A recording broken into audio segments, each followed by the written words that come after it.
It was narrated from Sulaiman ibn Buraidah, from his father Buraidah radiallahu anhu, that the Prophet sallallahu alayhi wasallam prayed all the prayers on the day of Fath Mecca. Here is saying conquest of Mecca.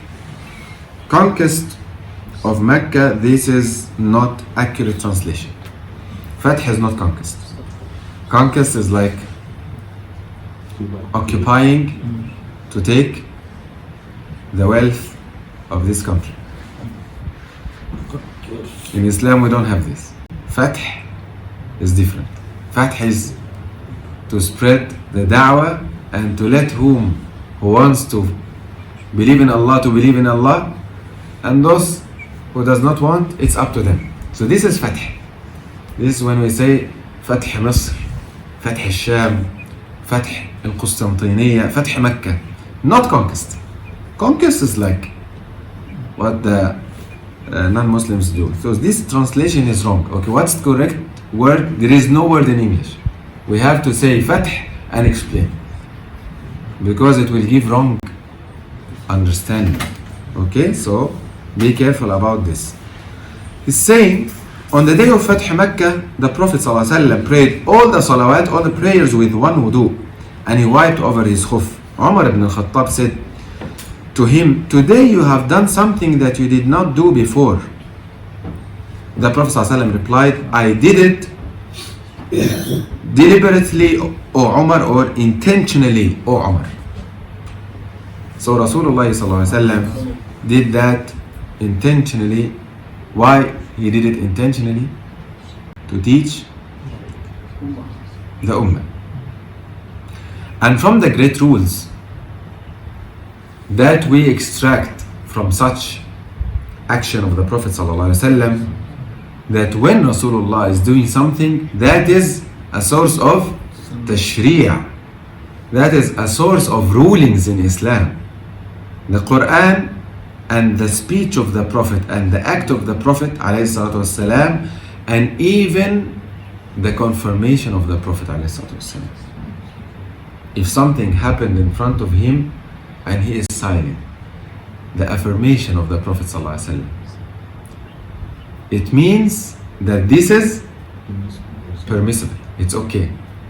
Because if it's not okay, he cannot be silent.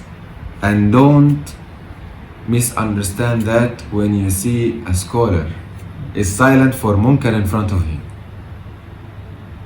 Because the Prophet is something, والسلام, and others are different.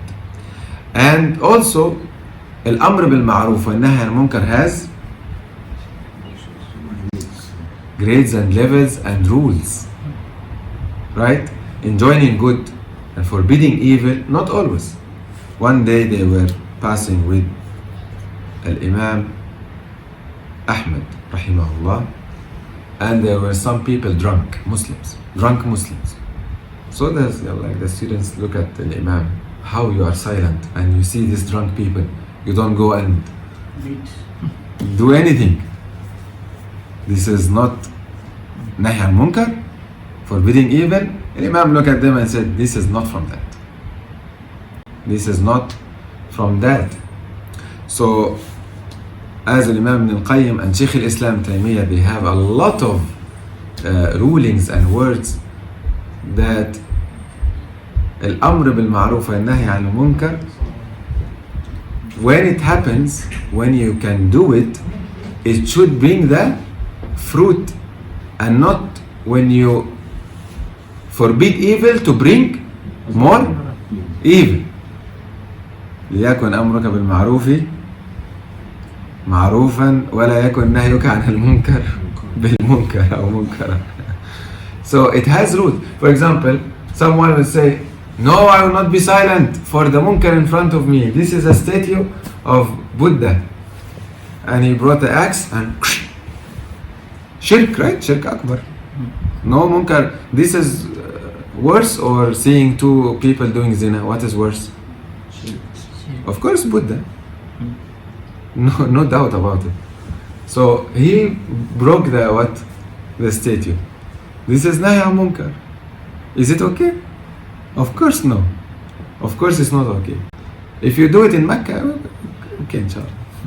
But you do it in the hometown of these people who gave you visa and safety, and then you come to destroy their idols. The Prophet Muhammad himself, والسلام, he kept on making tawaf and praying in front of Kaaba for 13 years in Mecca, and there is how many idols?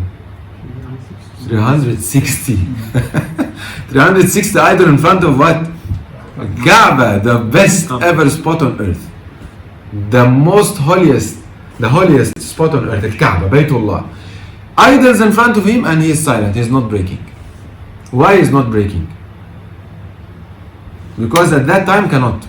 When they had the power and authority, and he knows that it will not make more munkar, it will not bring more evil for the ummah, for himself and for people behind him. When they did Fatih Makkah, what happened? He ordered the Sahaba to clean up all these idols from the Kaaba. Now they have the power and the upper hand, and he can decide. Right? So all these levels, it's only for scholars to decide. Only scholars. Even students of knowledge, no, they don't know. So be careful.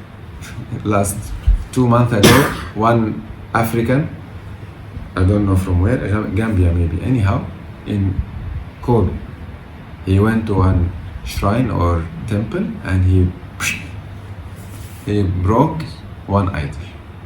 He said, La ilaha illallah, something like this. And it came on the news. Big problem. What type of understanding?